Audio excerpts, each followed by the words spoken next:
तो आज के वचन शुरू कैली से पहले आप सबसे एक प्रश्न पूछल चाहती हम, विश्वासी लोग आगे बढ़ कहे नहीं पावत हैं। दुई किस्म के विश्वासी, एक ठो विश्वासी देखल जाए वो इतना आगे बढ़ जाही कि उनके पकड़े के लिए भी हमके मुश्किल हो जाला। अरे दादा दादा 2 वर्ष हमन से उतना आगे पुग गए। और एक किस्म के विश्वासी बाटे 2 वर्ष हो गए, 10 वर्ष हो गए, 20 वर्ष हो गए, जहाँ बाटे वहीं बाटे। तो उस सब विश्वासी के लिए काहे विश्वासी कमजोर रह जाता, आत्मिक रूप से मजबूत काहे नहीं हो पाते हैं, आत्मिक रूप से आगे काहे नहीं बढ़ पाते हैं, के विषय में मिलकर चर्चा करें। ये प्रश्न अपने दिमाग में रखल जाए सब जनी कि विश्वासी आगे काहे नहीं बढ़ पावत हैं, विश्वासी लोग आत्मिक रूप से मजबूत काहे नहीं हो पावत हैं। एक 6 कारण हमारे देखे कि आज कौन कारण से विश्वासी एकदम जी कमजोर बहु कमजोरे रह जाता। 10 वर्ष हो जाता, 5 वर्ष हो जाता विश्वास के लिए, लेकिन जवन जगह पे हम रहली, जितना विश्वास हम जानत रहे, जितना विश्वास हम कैले रहे, जैसन जीवन रहे वैसे के वैसे ही रह गई बा। ओसे आगे 1 इंच भी हम आगे नहीं बढ़ पावत हैं विश्वासी लोग। चर्च में वो जीवन से प्रभु खुशी नहीं हुई, वो जीवन से प्रभु प्रसन्न नहीं हुई। तो आज हमारे 6 कारण देखे के विश्वासी काहे आगे नहीं बढ़ पावत हैं। आप सबके लड़का बच्चे सब लोग प्यारा बाटे नहीं। अगर क्यों लड़का जन्मल वो उतना नहीं रह जाए तो नामवा का रह जाए, हे डेबना, हे बमनवा, और का नाम कहीं। वैसे कह के कितने लोग विश्वासी लोग अभी डेबने बाटे, काहे छोट रह जाते हैं, काहे कम हो जाते हैं। जी घटता और घटत और घट जाता, यहाँ तक कि चर्च से भी बाहर हो जाते हैं। लेकिन जी बढ़ता वो बढ़त इतना आगे बढ़ जाता कि पकड़ लिए मुश्किल पड़ जाता। तो यह विषय में, यह प्रश्न में आज हमारे चर्चा करेंगे कि विश्वासी काहे आगे बढ़ नहीं पावत हैं। अपने आप के जांचल जाइए, अपने आप के महसूस कर जाइए कि हम काहे नहीं बढ़ पावती, यदि हमारे बात काहे नहीं बढ़ पावती। पहले कारण हमारे देखे के कि बाइबल अध्ययन के कमी से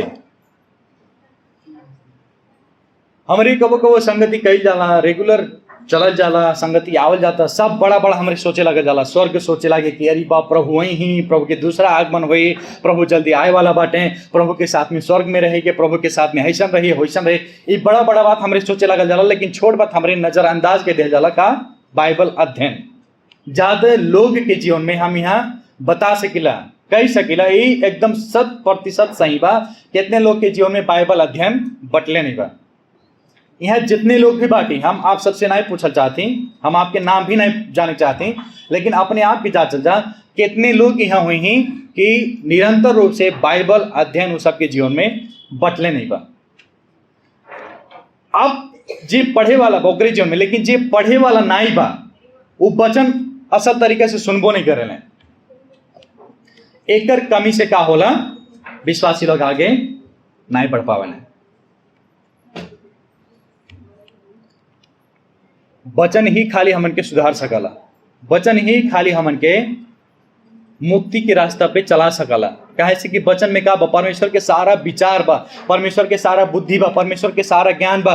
और कैसे हमन के एक विश्वासी के जीवन शैली हो चाहिए, सारा चीज परमेश्वर अपने बाइबल में रख देले बाटे, अपने धर्मशास्त्र में परमेश्वर रख देले बाटे। और जब तक हमरे नहीं पढ़ेंगे बाइबल तब तक हमरे आगे नहीं बढ़ पाएंगे, तब तक हमन के जीवन सुधार हो ही नहीं सकला। पढ़े वाला बात दूसरा बा, लेकिन जेके पढ़े वाला नहीं आवता, जेके पढ़े नहीं आवता, वो व्यक्ति क्या करे चाहिए, वचन असल तरीके से सुने चाहिए। जे भी प्रचार करता, जे भी बतावता और वो अनुसार जीवन जियल आवश्यकता बा, तब जाके ओकर जीवन में फल दिखाई दे कि फलाना व्यक्ति वचन के अनुसार जियाता, फलाना व्यक्ति आगे बढ़ रहा बा। जब हमारे बाइबल अध्ययन नहीं करेंगे, जब हमारे बाइबल के गंभीरता से नहीं लेंगे, तो हमारे कभी भी आगे नहीं बढ़ पाओ जाए।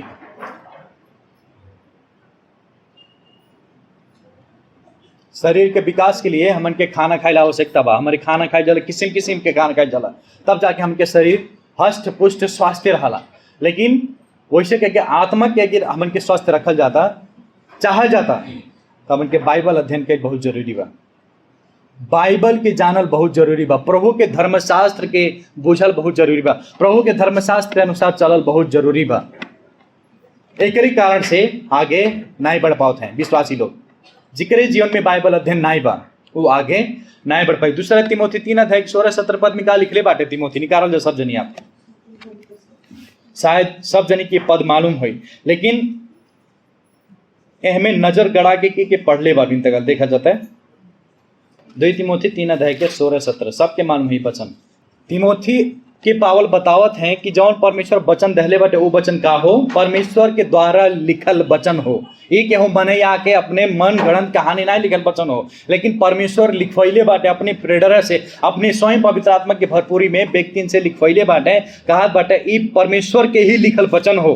और का करे लिए लाभदायक बा, ई सिखाए के लिए, अर्थ दिहे के लिए, केहू गलत करत हो के सच्चाई के लिए, धार्मिकता असल मार्ग में चलाए के लिए लाभदायक बका बाटे पावल।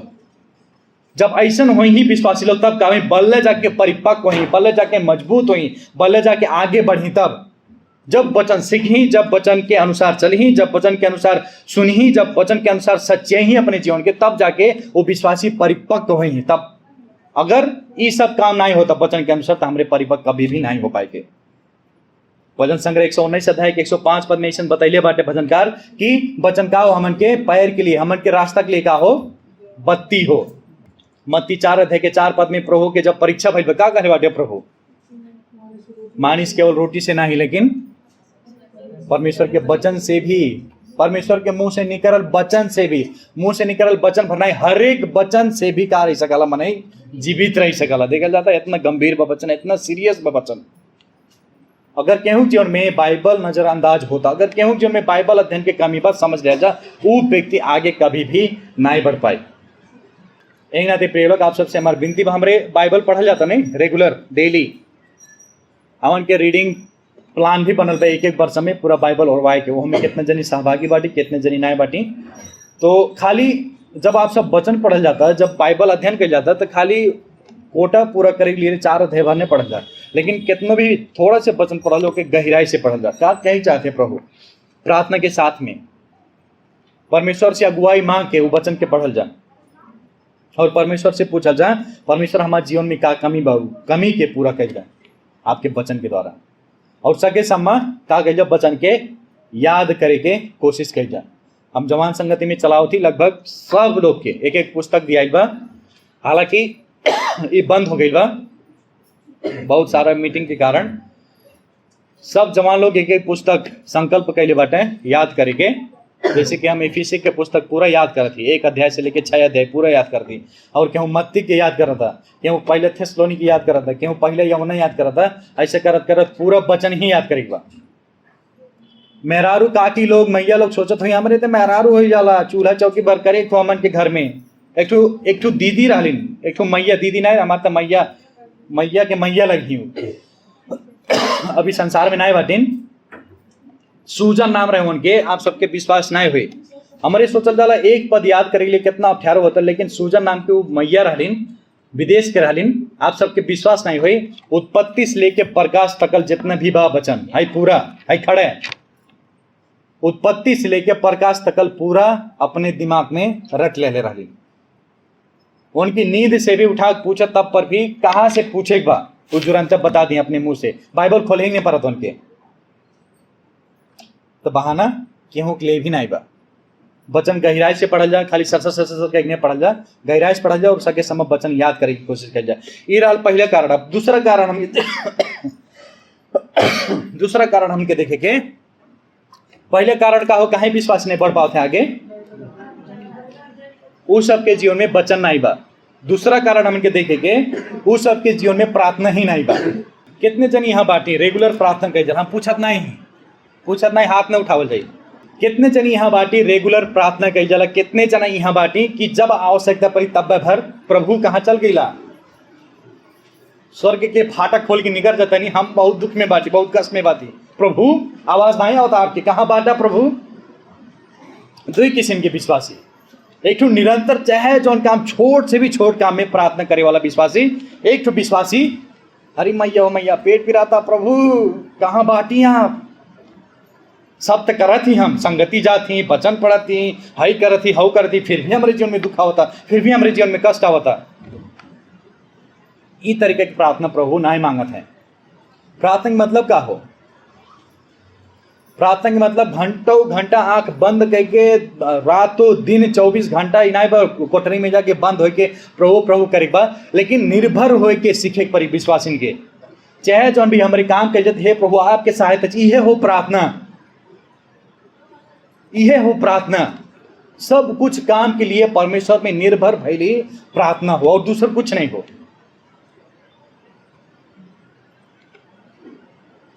प्रभु यीशु मसीह के 40 दिन 40 रात उपवास रहने, कितने विश्वासी 40 दिन 40 रात रहे के प्रयास कर रहे, कोशिश कर रहे, 40 दिन 40 रात प्रार्थना करे कोशिश कर रहे। अरे भैया और दिन का करबा, खाली 40 दिन 40 रात भर प्रभु प्रार्थना करे कहले बाटे, उपवास रहे कहले हैं? नहीं, निरंतर। बाइबल में जब अध्ययन कर निरंतर बतावाला कि प्रार्थना निरंतर करा, प्रार्थना निरंतर करा। पहला थिस्सलुनीके 5 अध्याय के 17 पद में जब देखा जाए, पावल कहत बाटे कि बिना रुकले यानी कि निरंतर प्रार्थना करते रहा, हमेशा प्रार्थना करेक बा। लूका 18 में जब चेलन के प्रभु बता गए बाटे प्रार्थना करत रहा, वहां कहले बाटे तो वहां वचन छोड़िया ने प्रार्थना करी, प्रार्थना करते रहा, प्रार्थना करते रहा। और जब हम के परमेश्वर से सहायता ही ना मांगे तो कैसे हमारे आगे बढ़ पाएंगे? कैसे हमारे आगे बढ़ सकल जाला जब प्रभु से सहायता ना मांगे हमारे आत्मिक जीवन के लिए? प्रार्थना और बाइबल अध्ययन दोनों साथ में आवाला। प्रार्थना हम छोड़ दी, बाइबल अध्ययन हम छोड़ दी, ई नहीं हो सकला। एक तो पास्टर के एक विश्वासी ऐसा पूछले रहे कि आपके विचार में बाइबल अध्ययन ज़्यादा महत्वपूर्ण बा कि प्रार्थना के ज़्यादा महत्वपूर्ण बा? तो पास्टर बतैले सांस लिहल ज़्यादा महत्वपूर्ण बा कि सांस बाहरे फेंकल ज़्यादा महत्वपूर्ण बा? आप सब बतावल जा। सांस लिहल ज़्यादा जरूरी बा कि सांस फेंकल ज़्यादा जरूरी बा? दोनों बा नहीं। हमारे सांस भर तो नहीं फेंकल जाला 24 घंटा, सांस लिहल जाला, सांस फेंकल जाला। वैसे के वचन और प्रार्थना दोनों साथ में चाहिए। ये दोनों विश्वासी जीवन में कभी भी नहीं छूटक चाहिए। हर एक काम के लिए, हर एक छोटा से छोटा काम के लिए प्रार्थना कैल आवश्यकता बा। प्रभु में निर्भर भइल आवश्यकता बा, यह प्रार्थना ही हो।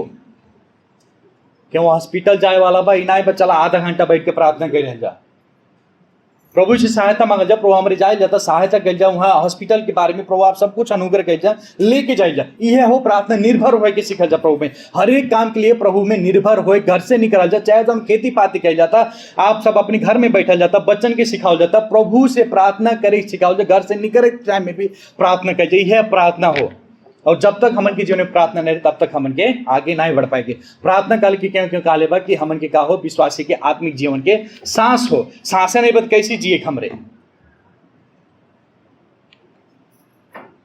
शायद आप सबके हम एक और बतैले रही बेर कि हमारे यहाँ जितने भी बाटी, जितने जनी भी बाटी, यहाँ तक लड़के बच्चे बूढ़ बुजुर्ग जवान लोग जितने भी बाटी के यहाँ ऐसा बा कि एक एक हफ्ता तकल अथवा एक एक महीना तकल टॉयलेट नहीं जाला। के भाई यहाँ हाथ उठावे? एक हफ्ता एक हफ्ता कह दे, एक महीना तो बहुत ढेर हो जाता नहीं। एक हफ्ता तकल के यहाँ बा कि टॉयलेट नहीं जाला, ब्रश नहीं कराला, नहाला नहीं, के भाई यहाँ क्यों बा? क्यों नहीं बा?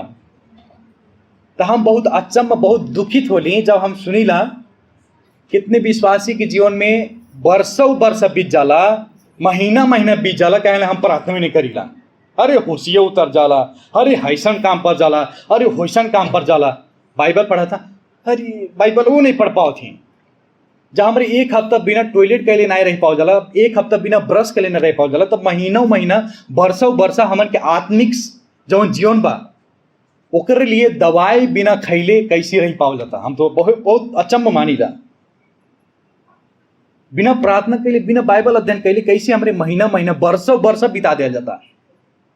वर्षा और जोड़ी तो हम अब 10 वर्षा पुग जाए, 5-5 वर्षा, 10-10 वर्षा हमारे वैसे बिता दिया जाता बिना प्रार्थना के लिए, बिना बाइबल अध्ययन के लिए।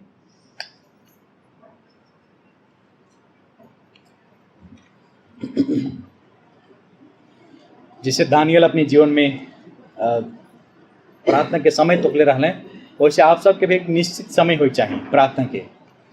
हमन के घर परिवार में चाहे जहाँ भी हमारे रहा जाला, सांझ के टाइम में सब लोग जुट के, जब तक सब लोग नया जाना तब तक हमरे प्रार्थना के जल सब जनी बैठ के निरंतर हमेशा, चाहे जौन भी स्थिति में रह जा, चाहे जौन परिस्थिति में, चाहे जहाँ भी रह जा, लेकिन प्रार्थना निरंतर हमारे घर में होते रहा। आप सब भी प्रार्थना के शुरुआत कीजिए अपने घर से, अपने परिवार से। लेकिन की सिखाओ जा प्रभु कैसे हम के जीवन में काम करते हैं, कैसे हम के आगे बढ़ा सके, अपने लड़कन के सिखाओ जा।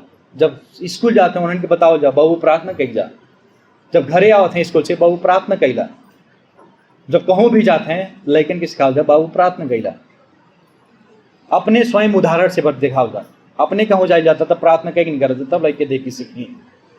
ये रहा दूसरा कारण, विश्वासी लोग काहे नहीं पढ़ पावत हैं? बाइबल नहीं बा जीवन में, बाइबल नहीं बा, प्रभु के वचन नहीं बा। दूसरा काहे नहीं पढ़ पावत हैं? प्रार्थना नहीं बा।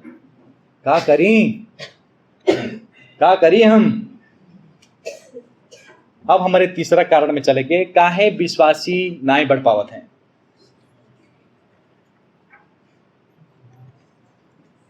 काहे विश्वासी लोग आगे नहीं बढ़ पावत है? तीसरा कारण हमके देखे के कि वो सब संसार में का हो गए बाटे, घुल मिल हो गए बाटे। ज्यादा संसारिक चीज से ज्यादा वो सबके प्रेम बा, तब नाते आगे नहीं बढ़ पावत है। हमारे पिछले बार ही वचन देखा लाल के पहले यूहन्ना 2:15 से 17 पद के का बतैले यूहन्ना कि संसार से न तो संसार के वस्तु से तो पतन का करा, प्रेम नहीं करा। कह कड़ा आज्ञा धले बाटे, बिल्कुल नहीं करा कहा बाटे। बाइबल बतावल हमारे दुई सेवा के कभी भी सेवा नहीं कई पाए के। एक ठो किया था प्रेम करेंगे, एक ठो किया था घृणा करेंगे। विश्वासी भली नाते हमें कभी भी नहीं सोचना चाहिए हम संसार के भी प्रेम करी अथवा प्रभु के भी प्रेम करी। जब आपके लगाव ज्यादा संसार के चीज से, संसार के थोक से, संसारिक व्यक्ति लोग से ज्यादा होए लगे तो आप सब भी संसारिक जैसन आस्ते आस्ते बनत जाइए। सोलोमन राजा का गई है। सोलोमन तो सबसे बुद्धिमान व्यक्ति रहे ना संसार में। पृथ्वी भर में ओकरे जैसन बुद्धिमान केहू रहबे नहीं कई, लेकिन मन कहाँ लग गई? संसारिक स्त्री में। विश्वासी भी नहीं रहलिन, सब अन्य जाति रहलिन। कितना पत्नी रहलिन? 700 पत्नी और 300 उपपत्नी रहलिन। 1000 पत्नी रहलिन। 1000 पत्नी लोग, सब लोग अविश्वासी रहलिन। और का कहने अपने भक्ति भजन के अनुसार, जितने भी स्त्री रहलिन अपने भक्ति भजन के अनुसार अपने पति के भी मन का कहले परमेश्वर के तरफ से मोड़ दहले। संसारिक वस्तु, संसारी व्यक्ति, एक विश्वासी के लिए विश्वासी सबसे ज्यादा महत्वपूर्ण बा। एक विश्वासी सबसे ज्यादा समय विश्वासी के साथ में खर्च करे चाहिए। यदि अपने विश्वासी से अपने विश्वासी के छोड़ के अविश्वासी के ज्यादा प्रिय बनाओ जाता तो समझ ले जा आप भी वह विश्वासी के जैसे आस्ते आस्ते बनल जाए जाता। संसार के देखल जाए तो बहुत मोहित करे वाला संसार बा, बहुत लोभ लागे वाला संसार बा। कब जाए कब चल जाए, कितना आनंद, कितना खुशी, कितना भीतर से मगन होए वाला वस्तु भाई संसार में। लेकिन परमेश्वर कहते हैं तो संसार से अलग रहा, संसारिक चीज से दूर रहा। जब तो हर विश्वास कमजोर करी वो सब चीज से का करा, दूर रहा। अभी संसार के मतलब हम ज्यादा नहीं बताए, कहे से कि हमारे बच्चन सुन गई बाटी बहुत बेर, और हम पहले भी बतैले रही एक बेर। खास करके जवन भी चीज परमेश्वर के महिमा के अवरोध बनाता, बाधा बनाता, वो सब चीज से हमन के का करे बा, दूरी बनाए बा। का हो सकला? कौन संसारिक चीज की बात करत हैं? संसार के जितना भी परंपरा बा, संसार के जितने भी सिस्टम बा, संसार के जितने भी रीति रिवाज बा, वो सबसे परमेश्वर कहते तो पसंद कहा रहा, दूर रहा। उस सब चीज से का करा, दूर रहा विश्वासी लोग। अगर विश्वासी हो जाला तब का हो सकला संसारिक चीज कहा जाला हमरे कहा जाला संसार से प्रेम न करा, संसार से अलग रहा, संसार से मित्रता काल के, परमेश्वर से शत्रुता हो, का हो खास कहे का खो जाते परमेश्वर अपने वचन से। कैसन संसार से अलग रहे कहत हैं, कैसन संसार से प्रेम न करे कहत हैं, का बताए खोजत हैं। परमेश्वर अपने वचन से का कहे खोजत हैं। यहाँ तक प्रभु स्वयं अपने आप के यूहन्ना 15 में 14 में कहले बाटे, हम संसार के होबे नहीं करीला और संसार हमसे घृणा कराला। कौन संसार के बात करत है, कौन वस्तु के बात करत है जब पावल यूहन्ना अपने पत्र में लिखा था तब का हो सकला। अच्छा आप सब बताओ जा, बाइबल बतैले बा कि संसार से प्रेम नहीं करा, कौन हिसाब से आप सब संसार के प्रेम नहीं कही जाता। लब बताओ जा आप सब का कैल गोविंद दगल की ई प्रमाण दिखाई दे आपके जीवन में कि हम संसार से बिल्कुल प्रेम नहीं करीला। का प्रमाण बा आपके जीवन में, आप सबके जीवन में, ल बताओ जा, मुंह के खोल जा, का प्रमाण बा आप सबके जीवन में। ई वचन के का प्रमाण बा कि हम संसारिक वस्तु से, संसार से प्रेम नहीं करीला। ल बताओ जा एक एक जन, और पीछे से बताओ जा। सीमा, सीमा बताओ पहले, का प्रमाण बा।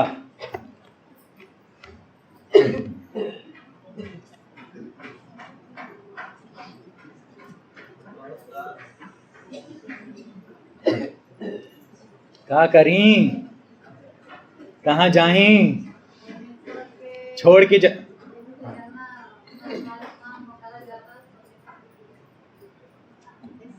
संसारिक काम जौन करत रहल के उ सब अमेरिका के दल गए छोड़ गए। कैसी जैसे कि कौन कौन काम, संसारिक काम तो खाना खाइल भी होला नहीं, कपड़ा पहिरल, क्लियर शब्द नहीं, क्लियर बताओ एकदम स्पष्ट रूप से कौन काम। जैसे कि हाँ बहुत बढ़िया, लड्डू आयल बाबा पूनम के लड्डू मिली। पूनम का हथिन जैसे कि मूर्ति पूजा कैली छोड़ दे बाटिन, बहुत बढ़िया, पूनम के लिए ताली बजा दिया जा। इस संसार के लोग क्या करते हैं, मूर्ति पूजा करते हैं, लेकिन विश्वासी पहले ना थे हमारे संसारिक मूर्ति से का रहेगा दूर है। इस संसार की बात करते हैं परमेश्वर, इस संसार से दूर रहा। और यह सेम एग्जैक्ट सोलोमन के साथ में भी भइल है। ओकर पत्नी मूर्ति पूजा करी सिखाए लग रही, मूर्ति पूजा करत करत मूर्ति में अपन मन लगा देलस, प्रेम कही देलस, और सोलोमन के विश्वास काबिल धर्मरा गई, छूट गए परमेश्वर से। और कौन चीज बा आमा, मम्मी बताइए अब। जैसे कि आप सब बताओ, जो पूनम प्रमाण बहुत बड़ा प्रमाण दिले बाटे, हम बहुत खुश भइली। जैसे कि परमेश्वर जौन चीज के सृष्टि कैले हैं ओके लोग अपने ईश्वर मान रहे हैं, जबकि हम ईश्वर नहीं माने। यह बात हो कि सृष्टि के क्या करते हैं संसारिक लोग परमेश्वर माने थे, लेकिन हमारे न्याय माना जाता। हाँ गौकरण भैया के और अम्मा के बात है कि बा परमेश्वर संसार से झगड़ा करे के ना के संसार मिलके जो उनके विरोध में रहा वो चीज के पता नाला। ओहो हो, आप सब एकदम समग्र रूप में बताओ जाता। उदाहरण दे जा, उदाहरण जैसे पूनम बतैलीन वैसे बताओ जा, हमारे देश से निकाला हो जाए। जैसे पूनम बतैलीन वैसे बताओ जा, वैसन वैसन उदाहरण बताओ जा। वो जौन कहा जाता वो सब चीजें है क्यों पर जाइए अपन, लेकिन पूनम जैसे बतैली नहीं वैसे वैसे काम और बताओ जा।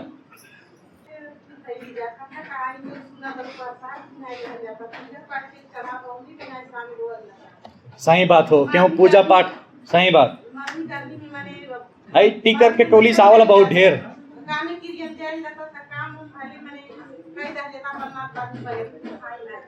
सही बात है। इतना ढेर बात बता दें, पूजा पाठ के प्रसाद भइल काम के लिए जौन भी संसारिक रीति रिवाज से करते हैं वो सब से हमारे का हो जाता अलग बात, उससे दूर हो जाता है। ये हो संसारिक काम। हमारे संसार में बिल्कुल संसारिक व्यक्ति जैसे हमन के जिए नहीं बा। अच्छा उनके चोट लग जाए नहीं जाब, अच्छा उनके दुख लग जाए नहीं जाब, अरे प्रभु की हो, प्रभु के दुख नहीं हो, हमन की विचार हो चाहिए। और कौन कौन काम बा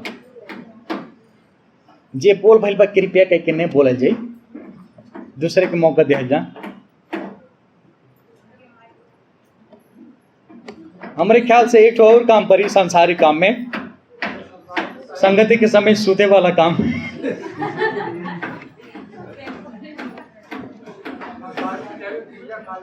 कौन चीज? हाँ, कसम खा लेने, कसम खाइल भी बाइबल अनुमति नहीं दिला। और भी हम बहुत बात बता रहे, अब समय हम नहीं गवाए, अब हम बताए तो आप सबके याद आ जाए। फिर हाई देखल जाता यह कुल हो संसारिक सिस्टम, संसार के सिस्टम, संसार के रीति रिवाज, संसार के परंपरा। संसार जैसा चला था परमेश्वर के विरोध में हमारी वैसे नहीं चल जा। संसार जैसा जीवन जिया तो वैसे हमारे नहीं जिया जा। संसार जो रीति रिवाज प्रक्रिया पीछे चला था वो प्रक्रिया से हमारे नहीं चल जा। बहुत वर्ष पहले का भइल है हमारे यहाँ चोट एक लागल बा, आप सबके मालूम हो, हम बतैले रही शायद। हमन के मधेसी समाज में शायद ये रिवाज नहीं बा, ई रिवाज बा जैसे बकर के विवाह भइल पत्नी के का कहले का नहीं काटे चाहिए, भेतुआ नहीं काटे चाहिए, भेतुआ की कोहड़ा भेतुआ नहीं काटे चाहिए। तो हमारा अम्मा उतना समय में काले रहले, हम तो नहीं काट पाए, बाला बहु काट दा, हम हंसिया डाली भीतर और निकल हमारे यहाँ हंसिया लग गई, पूरा फेस लाल हो गया। ई हो संसार के सिस्टम, संसार के रीति रिवाज, ये सब रीति रिवाज से क्या करते परमेश्वर दूर रहा कहत बाटे। तोहार विश्वासी भले न थे, तोहार विश्वास क्या पे हो चाहिए परमेश्वर पे। और ऐसे भी बड़ा रीति रिवाज का बा कि बीफेक दिने मान हो, काम नहीं करे चाहिए, खाना नहीं खाए चाहिए, बाहर नहीं कटाई चाहिए, ई संसार के रीति रिवाज हो। और सबसे बड़ा अभिन भी काबा, सबसे बड़ा चीज अभिन भी काबा कि अभिन इतने समय में भले से हमारे 10 साल 20 साल विश्वास में हो जाता, लेकिन फिर भी कहूँ दुख आवता, कष्ट आवता, परेशानी आवता, जब यहाँ ठीक नहीं होता, जब यहाँ हमारे चंगाई नहीं पाओ जाता, जब टाइम लागता, तब क्या करे हमन के बाबा आओ फलाने जगह के बाटे एक साधु, चला झरवा दे जा, चला फुकवा दे जा, चला कुछ बनवा दे जा, कुछ तो कुछ करवा दे जा, अब जुरन ठीक हो जाए, बाबा में शक्ति बा। यह कुल हो संसार के सिस्टम। यदि हमारे परमेश्वर में विश्वास के लिए बाटी तो इस संसार के सिस्टम बिल्कुल भी हमन के जीवन पे हावी नहीं हो। पावल ई बात बता रहा बाटे, पावल नहीं कहत बाटे, यहुना नहीं कहत बाटे यहाँ से घर आल के वहाँ आकाश में बना ला, ये बात बिल्कुल नहीं कहते हैं यहुना कि संसारिक मनन से अब बोले ही नहीं बा, संसारिक मनन से अब संबंध नहीं रखे बा, संसारिक मनन में अब उठे बैठे नहीं भी, ये बात बिल्कुल नहीं बताते। लेकिन जितना भी सिस्टम बा, जितना भी खैले बा, प्रभु यीशु मसीह के भी शास्त्री और फरीसी लोग हफकैले रहने का कहते रहे शास्त्री, अरे चला तोहार चलवे जने बाटे बहुत गंदा बाटे, बहुत फुहर बाटे। उससे बड़ा बात कहले बाटे हमन के पुरखा के परंपरा इन्हें भंग करत बाटे। परंपरा तो प्रभु भी कहले बाटे तो नरे अपने परंपरा के कारण परमेश्वर के वचन के भी का कैले बाटा, भंग कैले बाटा, अनर्थ बनैले बाटा। और जब हमारे संसार के सिस्टम में अलझल जाता, संसार जब ज़्यादा मोहित लगे, संसार जब अच्छा लगे, हमारे आस्ते आस्ते हमन के विश्वास का हुए कमजोर पड़ जाए, सोलोमन के जितना हमारे परमेश्वर से दूर हो जाए। कि हो संसार के सिस्टम। और कुछ बा कहेगे चंद्र ग्रहण के बात आवला, चंद्रमा ग्रहण के बात आवला, ओके रात के ना देखे चाहिए, तब राह में करियर बिलार जातिया, तब रास्ता काट डाले तक ऐसे दूसरे रास्ता से चल जा, उज्जर है काट डालिस तक काट डाली, कुछ तक कुछ खतरा होए वाला बा।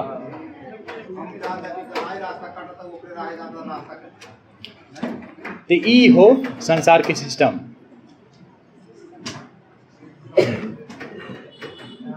घर में दुष्ट नहीं आवा है, घर में दुष्ट नहीं आवा, का कहले केवाड़ी पे नींबू और मरचा लटका दा।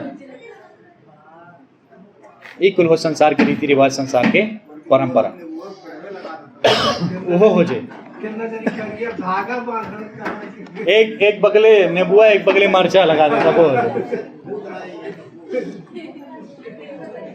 ये भाई संसार के रीति रिवाज, कुल रीति रिवाज से आप सब दूर रह जाए। यदि विश्वासी हो जाता तो आप संसार के जैसे नहीं जिए जाए, लेकिन प्रभु के वचन के अनुसार जिए की कोशिश करिए। और संसार के आजकल जितने भी हीरो हीरोइन लोग बाटे, जितने भी आप सब देखल जाता एक्ट्रेस जो फिल्म में काम कर लो, सार्वजनिक मंच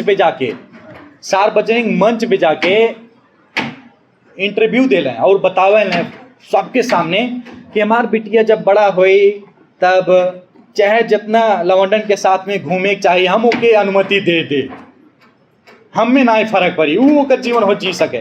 तो हमन के लड़के बच्चे जब देखें टीवी तब अरे हाँ अरे वो तो फिल्म स्टार हो, इतना बड़ा मने हो, देश विदेश घूमे वाला हो, हमन के भी वैसे हो चाहिए।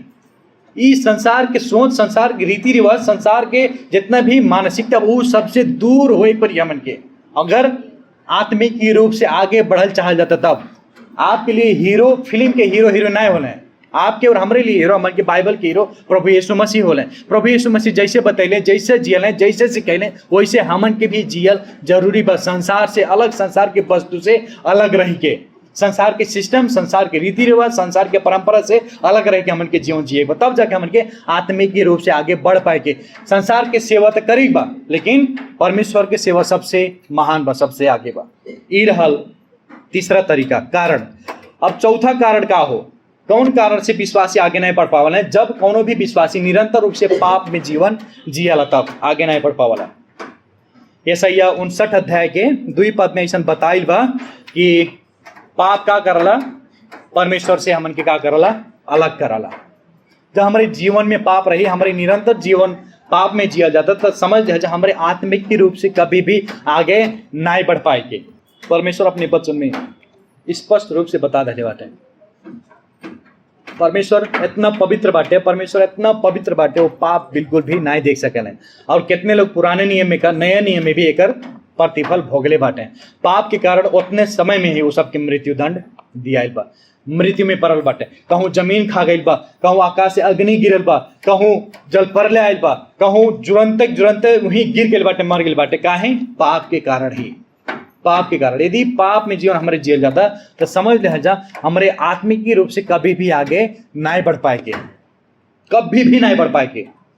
आप सबके हमारे ख्याल से जितने जनी भी बाटी, जितने जनी बाटी, छोट से लेके बड़ा तकल, आप सबके शरीर में कौनो ने कौनो दुख कष्ट आयल रहा हुई। बुखार भइल, मूड पिराई भइल, पेट पिराई भइल, कौनो भी समस्या हो सकला।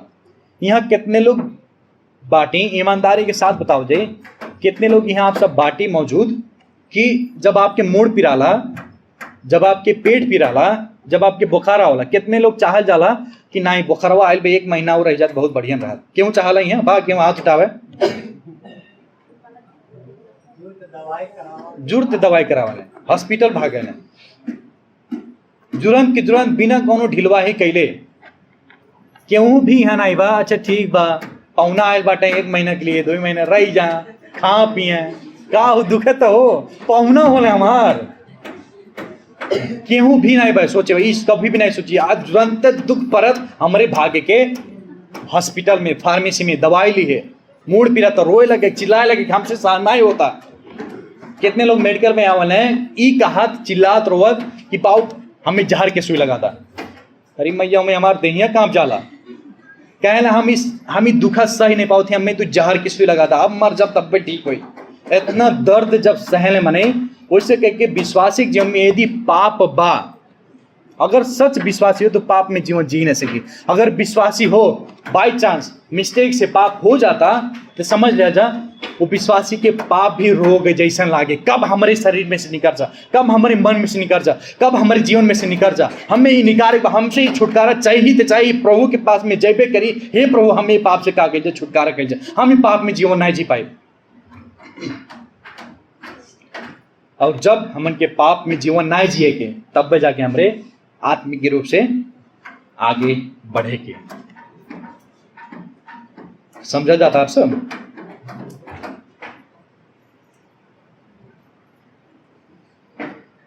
दाऊद के रहल का नाम से चिन्हा गल बाटे। दाऊद बाइबल में चरवाहा होले, लेकिन परमेश्वर के हृदय के का होले, जन होले, जन रहले दाऊद। परमेश्वर के मन परे वाला व्यक्ति रहने दाऊद, लेकिन एक पाप के कारण, वो गलती के कारण उनके पूरा जीवन का हो गए, ध्वस्त हो गए, परमेश्वर से अलग हो गए, आत्मिक रूप से एकदम टूट गए। और भजन संग्रह 51 लिखल हैं, कहना हमार हड्डी गलत, हमें बुखार आई भाई पाप के कारण, हमें इतना कष्ट देता, हमें इतना पीड़ा देता। जब तक पश्चाताप नहीं करें, जब तक वो पाप से निकल नहीं गए दाऊद, तब तक उनके जीवन मरले इतना बराबर हो गए, इतना गंभीर हो चाहे विश्वास इनके। जब भी कौनो केहू पाप कर रहा था, तब इतना गंभीरता वही चाहिए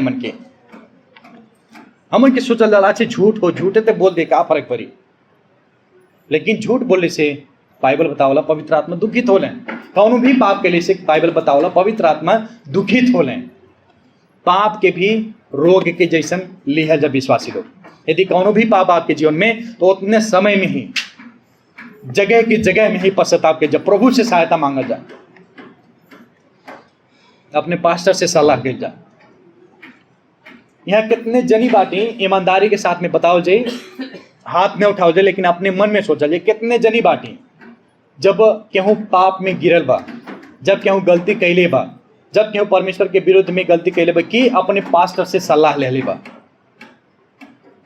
कि अपने से परिपक्व व्यक्ति के सलाह ले बा कि पास्टर जी ऐसा ऐसे हमें होता, हमें सहायता कर जा।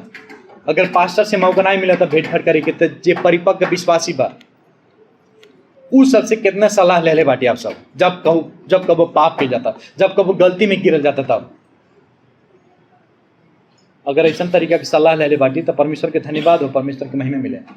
अगर अभी तक नहीं रहे तो अब से समय बा, जब भी कोनो गलती होता, अपराध होता जीवन में, तुरंत सलाह हो जा, परमेश्वर से प्रार्थना कही जा, और परमेश्वर का बाटे विश्वास योग्य बाटे हमन के पाप के क्षमा करे के लिए, हमन के अधर्म से शुद्ध बनाए के लिए। पहले यूहन्ना बतैले बाटे, यूहन्ना में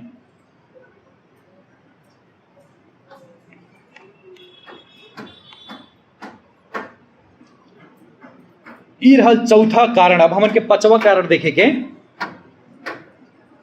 काहे विश्वासी नहीं बढ़ पाते हो मैया लोग, काहे काका लोग, काहे विश्वासी नहीं पढ़ पाते हैं, बढ़ पाते हैं? वचन अध्ययन नहीं होता, प्रार्थना नहीं बा, पाप में जीवन जीत हैं, संसारिक चीज में अलझल बाटे। अब पांचवा कारण हमन के देखे के, संगति में ने गैले के कारण, संगति में निरंतर न भइले के कारण विश्वासी लोग आगे नहीं बढ़ पाते। हिब्रू 10 अध्याय के 24 से 25 अध्याय पद में जब पढ़ल जाए, वहां बतैले बाटे लेखक कि काले बाटे कितने लोग के संगति न गैले के बानी रहाला, बानी ही रहाला कि संगति न जाए कह के, लेकिन तहाँ पर जे भी विश्वासी हो एक साथ में भेला हो के न छोड़िया कह के हिब्रू के लेखक बतैले बाटे। इतना महत्वपूर्ण बस संगति में गईल, संगति में रहल, एक दूसरे के साथ में संबंध में बनल, विश्वासी के साथ में संबंध में बनल, इतना महत्वपूर्ण परमेश्वर हिंग नाते बनैले बाटे। इफिसी की पुस्तक हमरे 4 अध्याय के देखले रहल गए, परमेश्वर बतैले बाटे अपने वचन में, पाउल बतैले बाटे कि एक एक विश्वासी परमेश्वर के का होने, प्रभु यीशु मसीह के शरीर होले, एक एक हड्डी, एक एक जोड़नी ऐसे जोड़ाइल बा, ताकि पूरा शरीर का हो सके, वृद्धि हो सके, ताकि पूरा शरीर मंडली का हो सके, आगे बढ़ सके। यही नाते परमेश्वर हमन के चुनले बाटे, प्रभु यीशु मसीह शरीर में रखले बाटे, ताकि हम एक दूसरे के साथ में आगे बढ़ सकल जा। कब संभव बा? जब संगति में आवल जाए, तब कितने लोग आत्मिकी आवल है। कबो कबो विश्वासी लोग इतना आत्मिक बन जाला है, इतना आत्मिकी बन जाला है, जितना हो चाहिए वो से भी बढ़ के। जेकर बानी संगति में आए बटले नहीं, बच्चे संगति में आए खोजबे नहीं करी, लेकिन जब पास्टर से भेंट हुई, जब विश्वासी से भेंट हुई, तब बहुत ज्यादा आदमी हमारे लिए क्या कह दिया जाए, प्रार्थना कह दिया जाए, ताकि हम आत्मिक रूप से बढ़ पाए। वैसन जब क्यों कहा था तो कह दिया जा, संगति में आ जा, कृपया कह दिया, हम हाथ जोड़े थे, संगति में चली आओ जा, बस बात खत्म।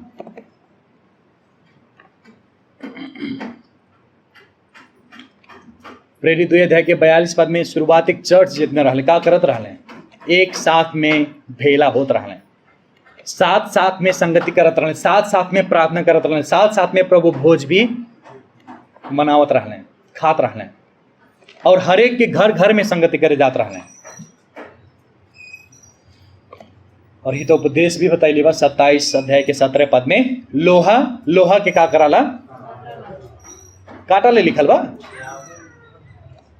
काटाला तो नहीं लिखल है बाइबल में, तनी निकाला जाता है हितोपदेश 27 के 17 में। कौन बाइबल पढ़ा जाता है? हम बाइबल की बात बताते, अब कहावत पे चल फिर गए। चमक दिला निकाला जाए सब जनी हितोपदेश 27 के 17। नेपाली में उद्याव छ होई, हिंदी में का बा? काटता है।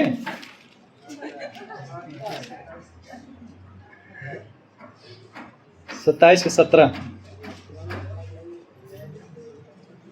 हिंदी में देखा जाता है।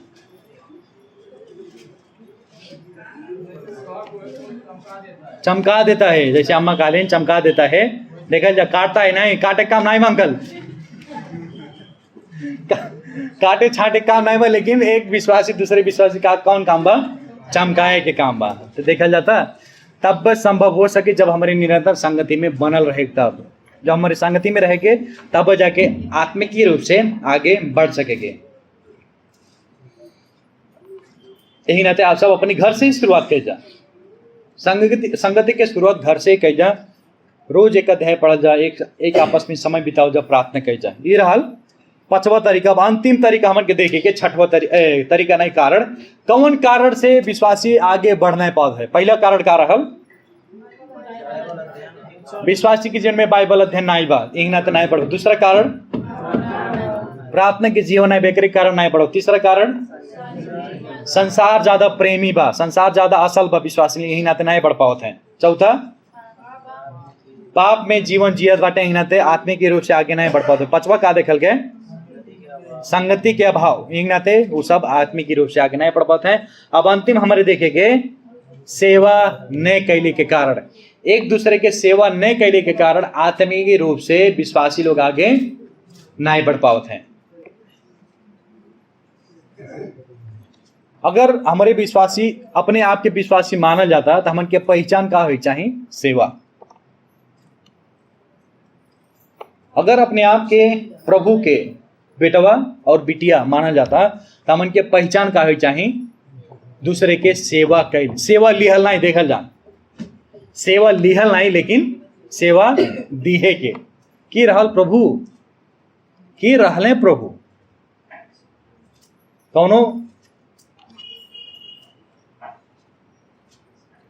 आगम वक्ता भर रहा है, कौनो आम आदमी रहा नहीं रहा, बिल्कुल नहीं रहा, लेकिन स्वयं परमेश्वर पूरा परमेश्वर पूरा मानिस रहा। स्वर्ग और पृथ्वी के हमें और आपके बनाए वाला परमेश्वर रहा, लेकिन संसार में अले का करे लिए? सेवा पाए के लिए नहीं, लेकिन सेवा देख लिए। मरकुस 10 अध्याय के 45 पद में बतैले बाटे। और ऐसा सेवा कैसन सेवा रहे प्रभु के? अपन प्राण ही बलिदान करे के लिए संसार में आ गई है। ई तरीका के सेवा कैले बाटे, अपने चेलन के गोड़ धोले बाटे। ई तरीका की सेवा प्रभु कैले बाटे। और हमन के जीवन भी सेवा, हमन के जीवन में भी सेवा दिखाई दे चाहिए। पिछले हफ्ता हम देखली, बहुत खुशी लागल जब विश्वासी लोग पूरा जनी मिल के चर्च के काम करत रहल गया, सेवा के काम करत रहल गया। वीडियो भी बनल है, ब्लॉगिंग भी भेल, हमें बहुत खुशी लागल है देख के। बाइबल भी बताओ हमारे चाहे जौन भी कह जा दिलो जान से कह जा, क्यों कर काप, क्यों दबाए नहीं पड़े, क्यों ढकेले नहीं पड़े, पास्टर के कहले पे, हमारे कहले पे और क्यों कहले पे नहीं, लेकिन आपके दिलो जान से भीतर से ही हो चाहिए। उदार चीज से कौन भी काम कर जाता वो क्या होता? मानिस की सेवा नहीं, लेकिन केकर सेवा होता? अंततः में परमेश्वर की सेवा होता। और प्रभु भी कहले बाटे, जवान तू सुसमाचार के पुस्तक में बतैले बाटे, क्या बतैले बाटे?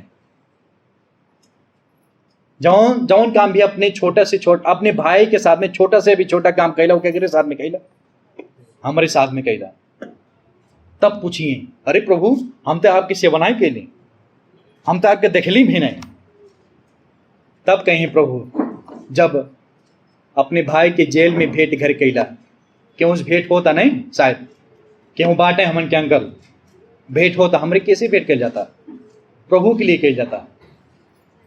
जब क्यों गरीब के खिया जाता, हमारे प्रभु के खिया जाता। ये तरीका की सेवा भाई बहुत जरूरी बा। और जब तक हमारे एक दूसरे की सेवा नहीं करेंगे तब तक हमारे आगे बढ़ नहीं पाएंगे, तब तक हमारे कभी भी आगे बढ़ नहीं पाएंगे। यदि आगे बढ़ना चाह जाता तो सेवा अजुए से शुरू कर जा, अजुए से सेवा करे के शुरू कर जा, एक दूसरे के विश्वासी के। और सेवा और सत्कार के लिए बाइबल एकदम स्पष्ट रूप से बतैले बा कौन तरीका हमन के करे चाहिए। और पहला पत्रुस 4 अध्याय के 10 पद में भी पत्रुस बतैले बाटे, आपन सारा वरदान उपयोग कई का कही जा, हमरे एक दूसरे के सेवा कही जा, एक दूसरे के सेवा कई जा।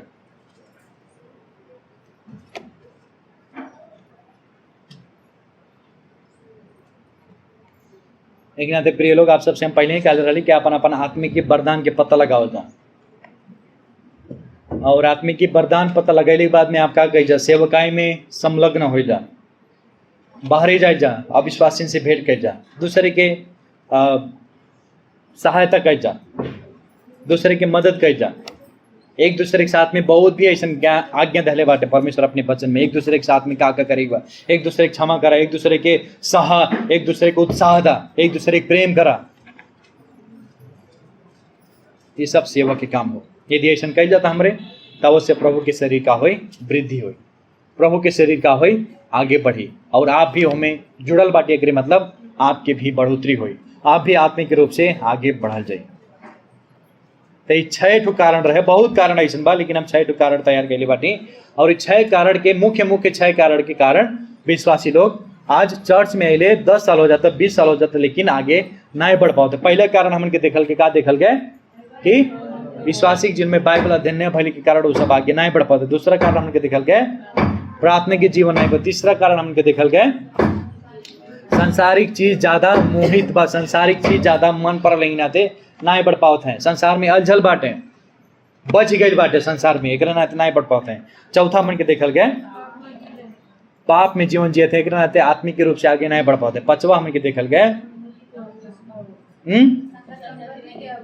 संगति के अभाव के कारण नहीं बढ़ पाते, और अंतिम हमन के देखल गए सेवा के अभाव, एक दूसरे की सेवा नहीं करते के नाते आगे नहीं बढ़ पाते हैं। तो अपने अपने जीवन के जांचल जा, इस 6 क्षेत्र में हमारे जीवन में कहाँ कमी बा, कहाँ घटी बा, प्रभु से प्रार्थना कर जा, और अवश्य प्रभु सहायता करें। जब आपकी इच्छा रही, जब आप अपने उदार चित्त से, जब अपने मन खुशी से प्रभु की सेवा कर चाह जाए, तब परमेश्वर आप सबके अवश्य तैयार करेंगे, आगे बढ़ेंगे। आज हमारे प्रार्थना करेंगे। प्रभु धन्यवाद हो महान सर्वशक्ति में जीवित परमेश्वर। प्रभु ये दुख के बात हो कि मंडली में कितने लोग आज वर्ष से बाटे, लेकिन उस सबके जीवन में कोनो भी फल नहीं दिखाई देला। कारण यह बा कि वो सब बाइबल के गंभीर रूप से नहीं लेते हैं। कारण यह बा वो सब आप में निर्भर नहीं होते हैं। कारण ये हो कि परमेश्वर वो सब संसारिक चीज में ज़्यादा अलझल बाटे। कारण ये हो परमेश्वर कि वो सब एक दूसरे के सेवा नहीं के पावत हैं, संगति में निरंतर रूप से नहीं आ पावत हैं, पाप में जीवन जियत हैं, पाप में आनंद लेते हैं। परमेश्वर यही ना दे आपसे प्रार्थना विनती बा प्रभु कि जितने लोग यहाँ उपस्थित बाटे सबके जीवन प्रार्थना आपके हाथ में रखते हमन के आत्मिक रूप से आगे बढ़ाई सिखावल जा। और ये जितने भी 6 कारण बा, ये 6 कारण हमन के जीवन में से निकाले के पवित्र आत्मा आप सहायता करेगा प्रभु। धन्यवाद हो। सारा विश्वासी जितने भी बाटे हैं, आपके जन लोग, आपके बेटा बेटी लोग, सबके हम आपके हाथ में रखते, उद्धार करता मुक्तिदाता प्रभु यीशु मसीह के नाम से मांगते हैं, आमीन।